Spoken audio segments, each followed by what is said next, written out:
और अब चलिए सीधे लिए चलते आपको कुरुक्षेत्र, जहां पर उपराष्ट्रपति जगदीप धनखड़ संबोधित कर रहे हैं। जो न सोचा था वो दर्जा भारत को मिल रहा है। भारत की आवाज आज बुलंदी पर है। दुनिया की हम महाशक्ति तो हैं ही, पर हमने एक रास्ता चुन लिया है। और रास्ता चुन लिया है विकसित भारत का एट 2047। विकसित भारत अब सपना नहीं है। विकसित भारत हमारे सामने का लक्ष्य है।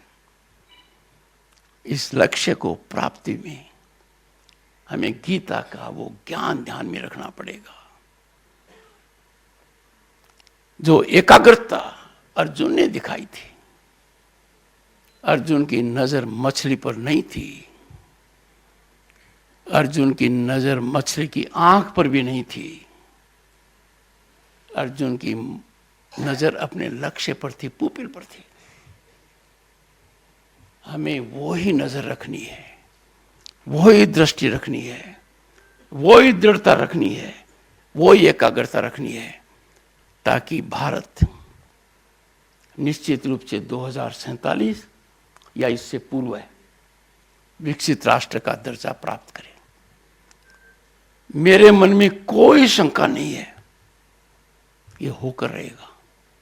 और इसके कारण है कि आज जो भारत में कुछ हो रहा है, मैंने 4 दशक की राजनीति में काफी देखा है। संसद सदस्य रहते हुए, केंद्र में मंत्री रहते हुए 35 साल पहले कंपन महसूस किया है।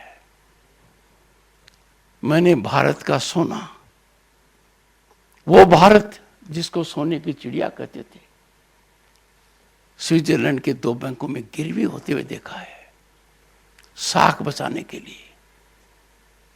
हर परिवार जानता है गहने तब गिरवी रखे जाते हैं जब हालात चिंताजनक है, गरिमा बचानी होती है। और उसका कारण क्या था? $1 बिलियन के आसपास झोले खा रहा था। आज ये विदेशी भंडार $650 बिलियन, $680 बिलियन, कई बार $700 बिलियन तक पहुंच गया है। एक सप्ताह में 4-5 बिलियन $ऐड होते हैं। कश्मीर गया था, मंत्री परिषद का सदस्य था, 1990 का समय था। सड़क पर 1-2 दर्जन से ज्यादा लोग दिखाई नहीं दिए। मेरे में कितनी ऊर्जा आई होगी, मेरा कितना हौसला बढ़ा होगा जब राज्यसभा में मैं कुर्सी पर सभापति की हैसियत से बैठा था और सरकार की तरफ से जवाब दिया गया कि पिछले 2 साल में जम्मू कश्मीर में पर्यटकों की संख्या 2 करोड़ से ज्यादा है। 2 करोड़ से ज्यादा है। जब पिछली बार यहां आया था तो मैंने दुनिया में बहुत से लोगों को बताया कि मैं वहां जाकर आया। मुझे झटका लगा, उन सबको पता था आपके बारे में, आपके प्रयासों का पता था। मैं अकेला अज्ञानी था जो उनको यह सूचना दे रहा था। आज भी भारत में कुछ अज्ञानी हैं जिनको भारत के वास्तविक स्वरूप का नहीं पता है। उनको अपनी ज्ञान इंद्रिय खोलनी चाहिए। उनको देखना चाहिए कि आज का भारत वो भारत है जिसकी प्रशंसा कौन कर रहे हैं? उसकी प्रशंसा कर रहे हैं इंटरनेशनल मॉनेटरी फंड, कि आज के दिन दुनिया में कोई चमकता सितारा है, आज के दिन कोई ऐसी भूमि है जहां अपॉर्चुनिटी मिल सकती है, जहां इन्वेस्टमेंट हो सकता है, वो भारत है।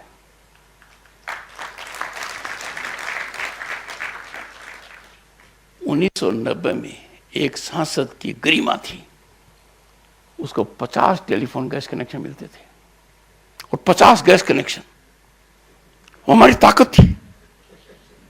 लाइन लगती थी, हम कहते थे आपको गैस कनेक्शन अगली बार देंगे। क्या महारत हासिल हो गया? साथी और सारथी सही मिलने की वजह से 15 करोड़ से ज्यादा को तो मुफ्त में दे दिया और हर किसी को उपलब्ध है। और जिस टेलीफोन की मैं चर्चा करता था वो तो खत्म हो गया, कोई लेता ही नहीं है। मोबाइल टेक्नोलॉजी, दुनिया दंग रह गई है। कहते थे भारत के अंदर लोग शिक्षित नहीं है। आज के दिन जो आदमी कम शिक्षित है गांव का, वो मोबाइल का उपयोग शिक्षित से ज्यादा करता है। और यही कारण है कि यदि अगर पर व्यक्ति के हिसाब से इंटरनेट का कंजम्पशन देखें तो हम चीन और जापान दोनों को मिला लो, उससे भी आगे हैं। और पैसे का लेन देन, वो शुरुआत लोगों के समझ में नहीं आई कि भारत का प्रधानमंत्री बैंक अकाउंट क्यों खुलवा रहा है। और बैंक अकाउंट खुलवाए भी कितने? 50 करोड़ लोगों की। यूरोप की आबादी इतनी नहीं होगी। दुनिया के मैं समझता हूं 70-80 देश मिल जाए तो भी नहीं, पर उसका नतीजा आया। और आज के दिन हमारा लेन देन पारदर्शिता से हो रहा है। बिजली का बिल लाइन की दरकार नहीं है, पानी का बिल नहीं है, टेलीफोन की एप्लीकेशन नहीं है, परीक्षा की नहीं है। और मैं इस पावन भूमि से आज के दिन बताना चाहता हूं कि देश के नवयुवकों को एक बात का ध्यान देना है, उनके लिए जो संभावनाएं हैं वो सरकारी नौकरी से कहीं बेहतर है। आखिर इंटरनेशनल मॉनेटरी फंड ने हमारी बढ़ाई कोई सरकारी नौकरी के लिए तो नहीं की थी। वो कौन से अपॉर्चुनिटी की बात कर रहे थे, वो देखना है। और इसमें बहुत कुछ करने की आवश्यकता है। माननीय मुख्यमंत्री जी, आपको एक दिन में 2 दिन का काम करना पड़ेगा। आपकी कैपेसिटी तो एक दिन में 3 दिन का करने की है, पर मैं 2 दिन के लिए कहूंगा।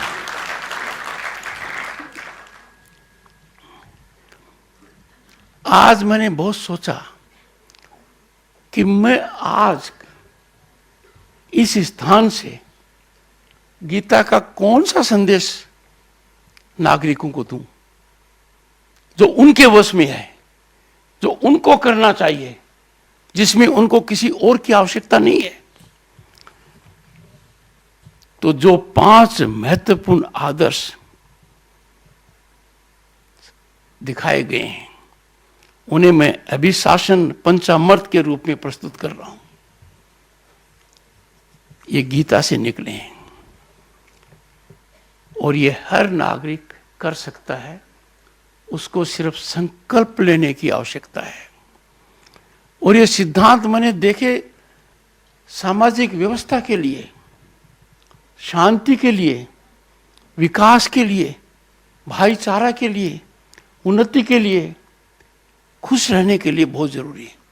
और पहला है सार्थक संवाद। और सार्थक संवाद की मिसाल क्या है? श्री कृष्ण और अर्जुन का संवाद हमें सिखाता है कि मतभेद विवाद नहीं बनने चाहिए। मतभेद होंगे, लोगों का दिमाग अलग अलग तरीके से चलेगा। इन्हीं मतभेदों को तो संविधान सभा ने देखा, हल निकाला। 3 साल से कुछ दिन कम 18 सत्रों में कॉन्स्टिट्यूएंट असेंबली ने वाद विवाद किया, वाद विमर्श किया, पर इस सिद्धांत से नहीं डिगे और कि सार्थक संवाद हो। रास्ता निकाला, न कोई डिस्टर्बेंस, न कोई डिसरप्शन, न कोई नारेबाजी, न कोई प्ले कार्ड। तो यह संदेश बहुत बड़ा है और मैं उम्मीद करता हूं कि हमारे संसद सदस्य, हमारे विधानसभा के सदस्य, पंचायत और नगर पालिका में हमारे जनप्रतिनिधि और आपस में हर व्यक्ति, हर संस्था में ये ध्यान रखेगा संवाद सार्थक हो। संवाद का नतीजा व्यक्तिगत हित में नहीं, समाज हित में होना चाहिए, देश हित में होना चाहिए। कोई भी हित समाज और राष्ट्र हित से बड़ा नहीं है और राष्ट्र हित सर्वप्रिय है। दूसरा, जिसके थोड़ा संकेत मैंने पहले दिया है, व्यक्तिगत शुचिता का, इसकी बहुत आवश्यकता है। हमें ऐसा करना चाहिए कि जो लोग किसी पद पर हैं, प्रशासनिक पद हो, राजनीतिक पद हो या आर्थिक जगत में हो,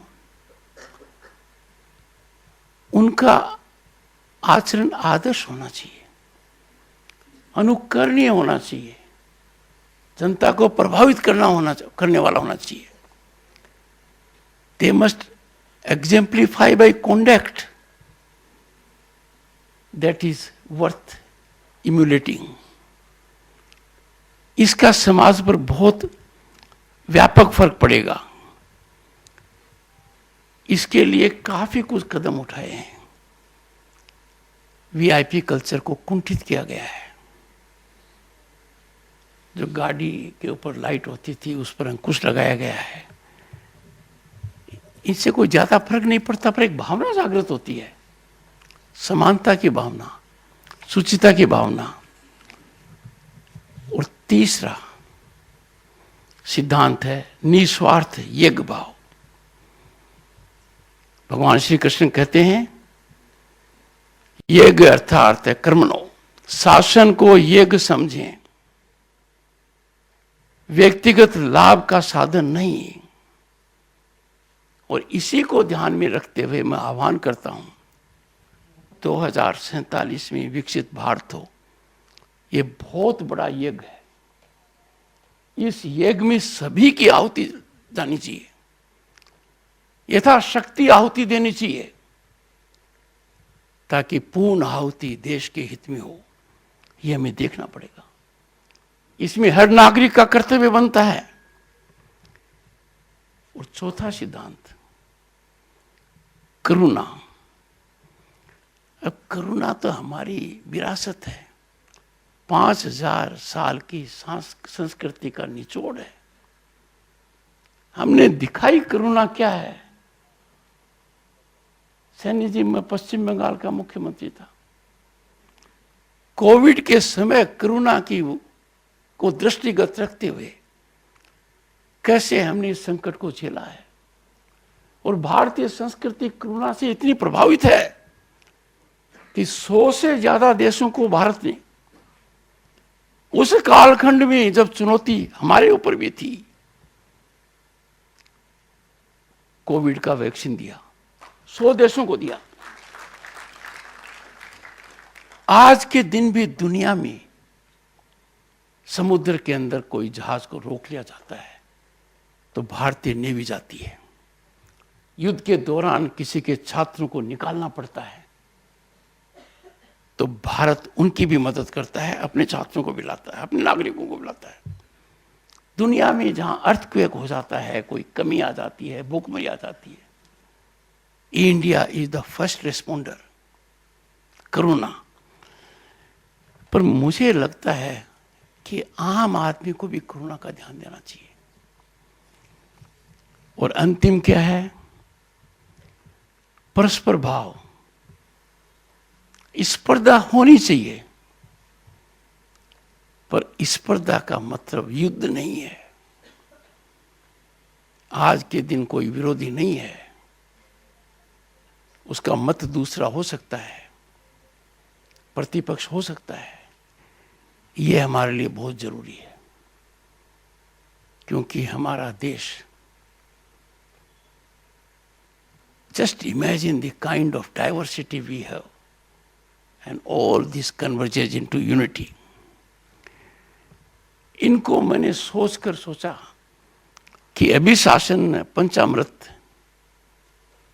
का नाम दिया जा सकता है, क्योंकि आज के दिन देश के सामने कुछ ऐसे संकट आ रहे हैं जो हम भांप रहे हैं। कुछ ताकतें हैं देश में और विदेश में, वो संगठित रूप से धन बल के आधार पर नैरेटिव बढ़ाकर यंत्र तंत्र का उपयोग कर भारत को चोटिल करना चाहते हैं, हमारी अर्थव्यवस्था को चोटिल करना चाहते हैं, हमारी संस्थाओं को निष्क्रिय करना चाहते हैं। Their sinister design, pernicious object is to taint, tarnish, diminish our constitutional institutions, to run down our growth history, our growth trajectory. अब ऐसी ताकतों को नजरअंदाज नहीं किया जा सकता। हमारी संस्कृति कहती है कि कुछ अवसर आते हैं जब ऐसी ताकतों को कुचलना पड़ता है, उन पर कुठाराघात करना पड़ता है और प्रतिघात भी करना पड़ता है। और ये सब गीता से हमें समझ में आता है। इस भूमि से यह संदेश देना चाहता हूं कि हमारे लिए राष्ट्र सर्वोपरि है। राष्ट्र प्रेम में कोई आकलन वाली बात नहीं है। यह शुद्ध होगा, 100% होगा और सिर्फ 100% होगा। We will always keep nation first. हमें याद रखना होगा हम भारतीय हैं, भारतीयता हमारी पहचान है और हम एक ऐसे महान देश के नागरिक हैं कि दुनिया में कोई ऐसा दूसरा देश नहीं है। तो क्या हम हमारी भारत मां को चोटिल होने देंगे? ये ताकतें उभरती हैं, कुछ ताकतें उभरती नासमझाई से। समझाने की आवश्यकता है। कुछ ताकतें हैं जो अपना ही देखती हैं कि भारत यदि अगर दुनिया का सिरमौर बन जाएगा तो बहुत से देशों की चिंता हो जाएगी। आखिर हम वही तो देश हैं जो 11 साल पहले हमारी अर्थव्यवस्था दुनिया की 5 हिलती डुलती झकझोले लेती हुई अर्थव्यवस्था में थी। और हमने पीछे किनको छोड़ा? जिन्होंने हम पर सदियों तक राज किया। बड़ी बड़ी ताकतों को पीछे छोड़ा। आने वाले 2 वर्ष में, इससे कम समय में, जापान और जर्मनी भी पीछे रह जाएंगे। इसमें नवयुवकों का बहुत बड़ा योगदान है। I will appeal to boys and girls. You are living in an India with enormous opportunities. आपका अपॉर्चुनिटी बास्केट बढ़ता ही बढ़ता जा रहा है। सरकारी नौकरी से बहुत दूर है ये। आपकी नजर उस पर पड़नी चाहिए। आपकी प्रतिभा चमके, इसके लिए सकारात्मक राज्य और देश की नीतियां हैं। धन आज के दिन संकट नहीं है। ऐसी परिस्थिति में आप आने वाली स्थिति के कर्णधार हैं। आपको लीड लेनी पड़ेगी, आगे आना पड़ेगा। अर्थव्यवस्था में आपका योगदान बहुत जबरदस्त होगा। आज के दिन स्थिति यह है कि आदमी गांव से चाय जैसा काम कर सकता है जो शहर से करता है। Because our technological advancement, digital penetration is envy of the world. दुनिया के नेता मुझे कहते हैं कि we want to learn from India in digital penetration, technological application. ये वो देश है जो 1 अप्रैल 2020 से 80 करोड़ से ज्यादा जनसंख्या को ताकत देने के लिए अनाज दे रहा है। कुछ लोग कहते हैं आपने तो मान लिया कि 80 करोड़ गरीब हैं। उनका सोच देखिए कितना विकृत है। आप मदद देते हो ताकि आप ऊपर उठकर और ऊपर जाएं, और ऐसा देश में हो रहा है। Some people are recipe for chaos. They can only be critic. They can't think in a positive way. उनको मेरा संदेश है कि आप गीता के सार को समझिए, गीता के संदेश को समझिए। समाप्त करने से पहले मैं कहूंगा कि मैंने शिक्षा मंत्री धर्मेंद्र प्रधान जी को कहा कि धर्मेंद्र जी, और ये मैंने राज्यसभा में कहा कि धर्मेंद्र जी, मेरे मन में बड़ी पीड़ा है। बहुत से लोग हैं जिन्होंने वेद देखा ही नहीं है। वेदों को पढ़ना, उनका अध्ययन करना तो दूर की बात है, और भाषण में कहते हैं कि वेद बहुत ही ज्ञान के भंडार हैं। तो कम से कम उनके जीवन में ये जो कमी है, इसको पूर्ति के लिए हम कुछ करें। I must congratulate Dharmendra Pradhan जी। उन्होंने हर संसद सदस्य को ये उपलब्ध कराए। मैं राज्यसभा सचिवालय की ओर से आपके मार्गदर्शन में गीता संबंधी ज्ञान जो हर सदस्य को होना चाहिए वो प्रसारित करूंगा। मेरा कार्यालय आपके संपर्क में रहेगा, क्योंकि ये इस चीज के ज्ञानी है। It is his passion, mission and fortunately also in Swift execution. इनके यहाँ से जो बनेगा कंपेंडियम, उस कंपेंडियम को हम अडॉप्ट करेंगे, बाकी हम करेंगे। हमें तो आपकी एक प्रतिलिपि चाहिए। बहुत बहुत धन्यवाद।